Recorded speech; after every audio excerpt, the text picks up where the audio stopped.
Under the Hill. A romantic novel. Chapter on.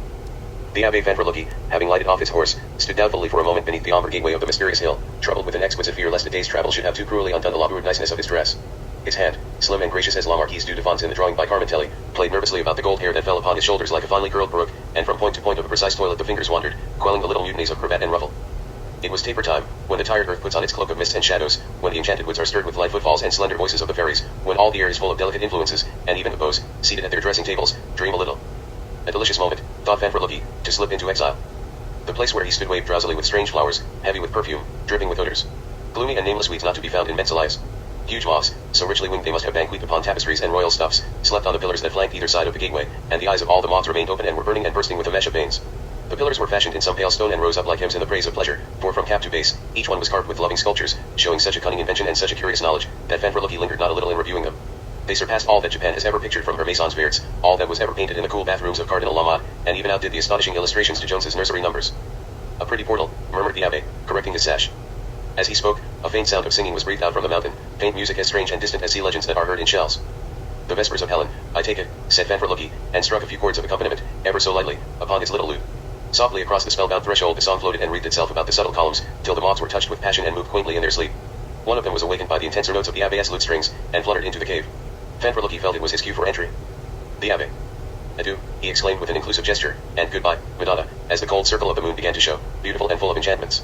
There was a shadow of sentiment in his voice as he spoke the words. Would to heaven, he sighed, I might receive the assurance of a looking glass before I make my debut. However, as she is a goddess, I doubt not her eyes are a little sated with perfection, and may not be displeased to see it crowned with a tiny fault. A wild rose had caught upon the trimmings of his ruff, and in the first flush of displeasure he would have struck it brusquely away, and most severely punished the offending flower. But the ruffled mood lasted only a moment, for there was something so deliciously incongruous in the hardy petal's invasion of so delicate a thing, that Fanfrelucky withheld the finger of resentment and vowed that the wild rose should stay where it had clung a passport, as it were, from the upper to the underworld. The very excess and violence of the fault, he said, will be its excuse, and, undoing a tangle in the tassel of his stick, stepped into the shadowy corridor that ran into the bosom of the one hill stepped with the admirable aplomb and unwrinkled suavity of Don John. Chapter 2. Before a toilet that shone like the altar of Notre Dame de Victoires, Helen was seated in a little dressing gown of black and heliotrope. The coiffeur Cosmo was caring for her scented chevelure, and with tiny silver tongs, warm from the caresses of the flame, made delicious intelligent curls that fell as lightly as a breath about her forehead and over her eyebrows, and clustered like tendrils round her neck. Her three favorite girls, Papillard, Blanche Mains, and Lorraine, waited immediately upon her with perfume and powder in delicate flagons and frail cassolettes, and held in porcelain jars the ravishing paints prepared by Chatelaine for those cheeks and lips that had grown a little pale with anguish of exile. Her three favorite boys, Claude, Claire, and Sarrasine, stood amorously about with salver, fan, and napkin. Millamant held a slight tray of slippers, Minette some tender gloves, La Poplinier, mistress of the robes, was ready with a frock of yellow and white, La Zambinella bore the jewels, Florizel some flowers, Amador a box of various pins, and Wadius a box of sweets. Her doves, ever in attendance, walked about the room that was paneled with the gallant paintings of Jean-Baptiste Drouot, and some dwarfs and doubtful creatures sat here and there lolling out their tongues, pinching each other, and behaving oddly enough. Sometimes Helen gave them little smiles. The toilet of Helen. As the toilet was in progress, Mrs. Marsiple, the fat manicure and fardeuse, strode in and seated herself by the side of the dressing table, greeting Helen with an intimate nod. She wore a gown of white watered silk with gold lace trimmings, and a velvet necklet of false vermilion. Her hair hung in bandeaus over her ears, passing into a huge chignon at the back of her head, and the hat, wide-brimmed and hung with a valance of pink muslin, was floral with red roses. Mrs. Marsiple's voice was full of salacious unction. She had terrible little gestures with the hands, strange movements with the shoulders, a short respiration that made surprising wrinkles in her bodice, a corrupt skin, large horny eyes, a parrot's nose, a small loose mouth, great flaccid cheeks, and chin after chin. She was a wise person, and Helen loved her more than any other of her servants, and had 100 pet names for her, such as Dear Toad, Pretty Pole, Cock Robin, Dearest Lip, Touchstone, Little Cough Drop, Bijou, Buttons, Dear Heart, Tick Tock, Mrs. Manley, Little Nipper, Cochon de lait, Naughty Naughty, Blessed Thing, and Trump. The talk that passed between Mrs. Marsiple and her mistress was of that excellent kind that passes between old friends, a perfect understanding giving to scraps of phrases their full meaning, and to the merest reference a point. Naturally Fanfrelucky the newcomer was discussed a little. Helen had not seen him yet, and asked a score of questions on his account that were delightfully to the point. The report and the coiffing were completed at the same moment. Cosma, said Helen, you have been quite sweet and quite brilliant, you have surpassed yourself tonight. Madam flatters me, replied the antique old thing, with a girlish giggle under his black satin mask. Gad, madam, sometimes I believe I have no talent in the world, but tonight I must confess to a touch of the vain mood. It would pain me horribly to tell you about the painting of her face, suffice it that the sorrowful work was accomplished, frankly, magnificently, and without a shadow of deception. Helen slipped away the dressing gown, and rose before the mirror in a flutter of frilled things. She was adorably tall and slender. Her neck and shoulders were wonderfully drawn, and the little malicious breasts were full of the irritation of loveliness that can never be entirely comprehended, or ever enjoyed to the utmost. Her arms and hands were loosely, but delicately articulated, and her legs were divinely long. From the hip to the knee, 22 inches, from the knee to the heel, 22 inches, as befitted a goddess. Those who have seen Helen only in the Vatican, in the Louvre, in the Uffizi, or in the British Museum, can have no idea how very beautiful and sweet she looked. Not at all like the lady in La Bruyere. Mrs. Marsiple grew quite lyric over the dear little person, and pecked at her arms with kisses. Dear tongue, you must really behave yourself. said Helen, and called Willamette to bring her the slippers. The tray was freighted with the most exquisite and shapely pantoufles, sufficient to make Clooney a place of naught. There were shoes of grey and black and brown suede, of white silk and rose satin, and velvet and sarcenet. There were some of sea green sewn with cherry blossoms, some of red with willow branches, and some of grey with bright-winged birds. There were heels of silver, of ivory, and of gilt. There were buckles of very precious stones set in most strange and esoteric devices. There were ribbons tied and twisted into cunning forms. There were buttons so beautiful that the buttonholes might have no pleasure till they closed upon them. There were soles of delicate leather scented with miracle, and linings of soft stuff scented with the juice of July flowers. But Helen, finding none of them to her mind, called for a discarded pair of blood-red Moroccan, diapered with pearls. These looked very distinguished over her white silk stockings. Meantime, La Popelier stepped forward with the frock. "I shan't wear one tonight," said Helen. Then she slipped on her gloves. When the toilet was at an end, all her doves clustered round her feet, loving to frolic her ankles with their plumes, and the dwarfs clapped their hands, and put their fingers between their lips and whistled. Never before had Helen been so radiant and compelling. Spyro Dione, in the corner, looked up from his game of spell icons and trembled. Just then, Franz Mungel announced that supper was ready upon the 5th terrace. "Ah," cried Helen, "I'm famished." Chapter 3. She was quite delighted with Fanfrelucky, and, of course, he sat next to her at supper. The terrace, made beautiful with 1,000 vain and fantastical things, and set with 100 tables and 400 couches, presented a truly splendid appearance. In the middle was a huge bronze fountain with 3 basins. From the first rose a many-breasted dragon and 4 little loves mounted upon swans, and each love was furnished with a bow and arrow. 2 of them that faced the monster seemed to recoil in fear, 2 that were behind made bold enough to aim their shafts at him. From the verge of the second sprang a circle of slim golden columns that supported silver doves with tails and wings spread out. The third, held by a group of grotesquely attenuated satyrs, was centered with a thin pipe hung with masks and roses and capped with children's heads. From the mouths of the dragon and the loves, from the swan's eyes, from the breasts of the doves, from the satyr's horns and lips, from the masks at many points, and from the children's curls, the water played profusely, cutting strange arabesques and subtle figures. The terrace was lit entirely by candles. There were 4,000 of them, not numbering those upon the tables. The candlesticks were of a countless variety, and smiled with molded cochonneries. Some were 20 feet high, and bore single candles that flared like fragrant torches over the feast, and guttered till the wax stood round the tops in tall lances. Some, hung with dainty petticoats of shining lustres, had a whole bevy of tapers upon them devised in circles, in pyramids, in squares, in cuneiforms, in single lines regimentally and in crescents. Then on quaint pedestals and terminal gods and gracious pilasters of every sort, were shell-like vases of excessive fruits and flowers that hung about and burst over the edges and could never be restrained. The orange trees and myrtles, looped with vermilion sashes, stood in frail porcelain pots, and the rose trees were wound and twisted with superb invention over trellis and standard. Upon one side of the terrace a long gilded stage for the comedians was curtained off with Pagonian tapestries, and in front of it the music stands were placed. The tables arranged between the fountain and the flight of steps to the 6th terrace were all circular, covered with white damask, and strewn with irises, roses, kingcups, columbines, daffodils, carnations, and lilies, and the couches, high with soft cushions and spread with more stuffs than could be named, had fans thrown upon them. Beyond the espalier stretched the gardens, which were designed so elaborately and with so much splendor that the architect of the Fates d'Armel could have found in them no matter for cable, and the still lake strewn with profuse barges full of gay flowers and wax marionettes, the alleys of tall trees, the arcades and cascades, the pavilions, the grottos and the garden gods all took a strange tinge of revelry from the glare of the light that fell upon them from the feast. The frockless Helen and Fanfrelucky, with Mrs. Marsible and Claude and Claire, and Farky, the chief comedian, sat at the same table.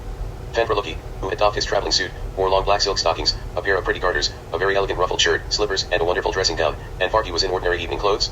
As for the rest of the company, it boasted some very noticeable dresses, and whole tables of quite delightful coiffures. There were spotted veils that seemed to stain the skin, fans with eyes slits in them, through which the bearers peeped and peered, fans painted with figures and covered with the sonnets of Sporian and the short stories of Scaramouche, and fans of big, living moths stuck upon mounts of silver sticks. There were masks of green velvet that make the face look trebly powdered, masks of the heads of birds, of apes, of serpents, of dolphins, of men and women, of little embryons and of cats, masks like the faces of gods. Masks of colored glass, and masks of thin talc and of India rubber. There were wigs of black and scarlet wools, of peacock's feathers, of gold and silver threads, of swan's down, of the tendrils of the vine, and of human hair, huge collars of stiff muslin rising high above the head, whole dresses of ostrich feathers curling inwards, tunics of panther skins that looked beautiful over pink tights, capotes of crimson satin trimmed with the wings of owls, sleeves cut into the shapes of apocryphal animals, drawers flounced down to the ankles, and flecked with tiny red roses, stockings clocked with fates galantes, and curious designs, and petticoats cut like artificial flowers. Some of the women had put on delightful little mustaches dyed in purples and bright greens, twisted and waxed with absolute skill, and some wore great white beards, after the manner of Saint Wilgeforte. Then Dora had painted extraordinary grotesques and vignettes over their bodies, here and there. Upon a cheek, an old man scratching his horned head, upon a forehead, an old woman teased by an impudent amour, upon a shoulder, an amorous seigneury, round a breast, a circlet of satyrs, about a wrist, a wreath of pale, unconscious babes, upon an elbow, a bouquet of spring flowers, across a back, some surprising scenes of adventure, at the corners of a mouth, tiny red spots, and upon a neck, a flight of birds, a caged parrot, a branch of fruit, a butterfly, a spider, a drunken dwarf, or, simply, some initials. The fruit bearers. The supper provided by the ingenious Rambouillet was quite beyond parallel. Never had he created a more exquisite menu. The consommé impromptu alone would have been sufficient to establish the immortal reputation of any chef. What, then, can I say of the Dorade Petit Sauce Miracle throughout auxiliary longues de carbs, the Ramirez à la charnière the Ciboulette de Jabir à l'Espignol, Tepate de Cuisses d'Oeil auxiliary poise de Monsalve Thecus d'Ano Claire de Lune Third Cots à la Grec Teacher Lot de Pomes à la Lucy Waters de Pomes à la Marie, and Fig Glacés auxiliary rayons d'Or. A veritable tour de cuisine that surpassed even the famous little suppers given by the Marquis de Rigel at Passy, and which the Abbé Mirliton pronounced impeccable, and too good to be eaten. Ah, Pierre-Antoine Birkin de Rambouillet, you are worthy of your divine mistress. Mere hunger quickly gave place to those finer instincts of the pure gourmet, and the strange wines, cooled in buckets of snow, unloosed all the decolored spirits of astonishing conversation and atrocious laughter. As the courses advanced, the conversation grew bustling and more personal. Felix and Cyril and Mariska and Kath Helen opened the fire of raillery, and 1,000 amatory follies of the day were discussed. From harsh and shrill and clamant, the voices grew blurred and inarticulate. Bad sentences were helped out by worse gestures, and at one table Scabius expressed himself like the famous old knight in the first part of The Soldier's Fortune of Otway. Basilissa and Lysistrata tried to pronounce each other's names, and became very affectionate in the attempt, and Tala, the tragedian, robed in roomy purple, and wearing plume and buskin, rose to his feet, and, with swaying gestures, began to recite one of his favorite parts. He got no further than the first line, but repeated it again and again, with fresh accents and intonations each time, and was only silenced by the approach of the asparagus that was being served by satyrs dressed in white. Chapter 4. It is always delightful to wake up in a new bedroom. The fresh wallpaper, the strange pictures, the positions of doors and windows, imperfectly grasped the night before, are revealed with all the charm of surprise when we open our eyes the next morning. It was about 8 o'clock when Fanfrelucky awoke, stretched himself deliciously in his great plume four-post bed, murmured what a pretty room, and freshened the frilled silk pillows behind him. Through the slim parting of the long flowered window curtains, he caught a peep of the sunlit lawns outside, the silver fountains, the bright flowers, the gardeners at work, and beneath the shady trees some early breakfasters, dressed for a day's hunting in the distant wooded valleys. "How sweet it all is," exclaimed the Abbé, yawning with infinite content. Then he lay back in his bed, stared at the curious patterned canopy above him and nursed his waking thoughts. He thought of the Romaunt de la Rose, beautiful, but all too brief. Of the Claude in Lady Delaware's collection. Of a wonderful pair of blonde trousers he would get Madame Belgo to make for him. Of a mysterious park full of faint echoes and romantic sounds. Of a great stagnant lake that must have held the subtlest frogs that ever were, and was surrounded with dark unreflected trees, and sleeping fleurs de luce. Of Saint Rose, the well-known Peruvian virgin, how she vowed herself to perpetual virginity when she was 4 years old. How she was beloved by Mary, who from the pale fresco in the church of Saint Dominic, would stretch out her arms to embrace her, how she built a little oratory at the end of the garden and prayed and sang hymns in it till all the beetles, spiders, snails and creeping things came round to listen, how she promised to marry Ferdinand de Flores, and on the bridal morning perfumed herself and painted her lips, and put on her wedding frock, and decked her hair with roses, and went up to a little hill not far without the walls of Lima, how she knelt there some moments calling tenderly upon Our Lady's name, and how Saint Mary descended and kissed Rose upon the forehead and carried her up swiftly into heaven. Saint Rose of Lima. He thought of the splendid opening of Racine's Bride and Écus. Of a strange pamphlet he had found in Helen's library, called A Plea for the Domestication of the Unicorn. Of the Bacchanals of Sporian. Of Morales Madonnas with their high egg-shaped creamy foreheads and well-crimped silken hair. Of Rossini's Stabat Mater, that delightful devout piece of decadence, with a quality in its music like the bloom upon wax fruit. Of love, and of 100 other things. Then his half-closed eyes wandered among the prints that hung upon the rose-striped walls. Within the delicate curved frames lived the corrupt and gracious creatures of Barat and his school, slender children in mask and domino smiling horribly, exquisite lechers leaning over the shoulders of smooth doll-like girls and doing nothing in particular, terrible little Pierrots posing as lady lovers and pointing at something outside the picture, and unearthly fops and huge bird-like women mingling in some rococo room, lighted mysteriously by the flicker of a dying fire that throws great shadows upon wall and ceiling. Fanfrelucky had taken some books to bed with him. One was the witty, extravagant, Tuesday and Josephine, another was the Score of the Rheingold. Making a pulpit of his knees he propped up the opera before him and turned over the pages with a loving hand, and found it delicious to attack Wagner's brilliant comedy with the cool head of the morning. Once more he was ravished with the beauty and wit of the opening scene, the mystery of its prelude that seems to come up from the very mud of the Rhine, and to be as ancient, the abominable primitive wantonness of the music that follows the talk and movements of the Rhine maidens, the black, hateful sounds of Alberic's love-making, and the flowing melody of the river of legends. But it was the third tableau that he applauded most that morning, the scene where Loge, like some flamboyant primeval scapeman, practices his cunning upon Alberic. The feverish insistent ringing of the hammers at the forge, the dry staccato restlessness of mime, the ceaseless coming and going of the truck of Nibelungs, drawn hither and thither like a flock of terror-stricken and infernal sheep, Alberic's savage activity and metamorphoses, and Loge's rapid, flaming tongue-like movements, make the tableau the least reposeful, most troubled and confusing thing in the whole range of opera. How the Abbé rejoiced in the extravagant monstrous poetry, the heated melodrama, and splendid agitation of it all. For the third tableau of Das Rheingold. At 11 o'clock Fanfrelucky got up and slipped off his dainty night-dress. His bathroom was the largest and perhaps the most beautiful apartment in his splendid suite. The well-known engraving by Lorette that forms the frontispiece to Millevoye's Architecture du XVIIIme siècle will give you a better idea than any words of mine of the construction and decoration of the room. Only in Lorette's engraving the bath sunk into the middle of the floor is a little too small. Fanfrelucky stood for a moment like Narcissus gazing at his reflection in the still-scented water, and then just ruffling its smooth surface with one foot, stepped elegantly into the cool basin and swam round it twice very gracefully. However, it is not so much at the very bath itself as in the drying and delicious frictions that a bather finds his chiefest choice, and Helen had appointed her most tried attendants to wait upon Fanfrelucky. He was more than satisfied with their attention, that aroused feelings within him almost amounting to gratitude, and when the rites were ended any touch of homesickness he might have felt was utterly dispelled. After he had rested a little, and sipped his chocolate, he wandered into the dressing room, where, under the direction of the superb Dancourt, his toilet was completed. As pleased as Lord Foppington with his appearance, the Abbé tripped off to bid good morning to Helen. He found her in a sweet white muslin frock, wandering upon the lawn, and plucking flowers to deck her breakfast table. He kissed her lightly upon the neck. "I'm just going to feed Adolphe," she said, pointing to a little reticule of buns that hung from her arm. Adolphe was her pet unicorn. "He is such a dear," she continued, "milk white all over, excepting his nose, mouth, and nostrils. This way." The unicorn had a very pretty palace of its own made of green foliage and golden bars, a fitting home for such a delicate and dainty beast. Ah, it was a splendid thing to watch the white creature roaming in its artful cage, proud and beautiful, knowing no mate, and coming to no hand except the queen's itself. As Fanfrelucky and Helen approached, Adolphe began prancing and curvetting, pawing the soft turf with his ivory hoofs and flaunting his tail like a gonfalon. Helen raised the latch and entered. "You mustn't come in with me, Adolphe is so jealous," she said, turning to the Abbé, who was following her, "but you can stand outside and look on, Adolphe likes an audience." Then in her delicious fingers she broke the spicy buns and with affectionate niceness breakfasted her snowy pet. When the last crumbs had been scattered, Helen brushed her hands together and pretended to leave the cage without taking any further notice of Adolphe. Adolphe snorted. Aubrey Beardsley.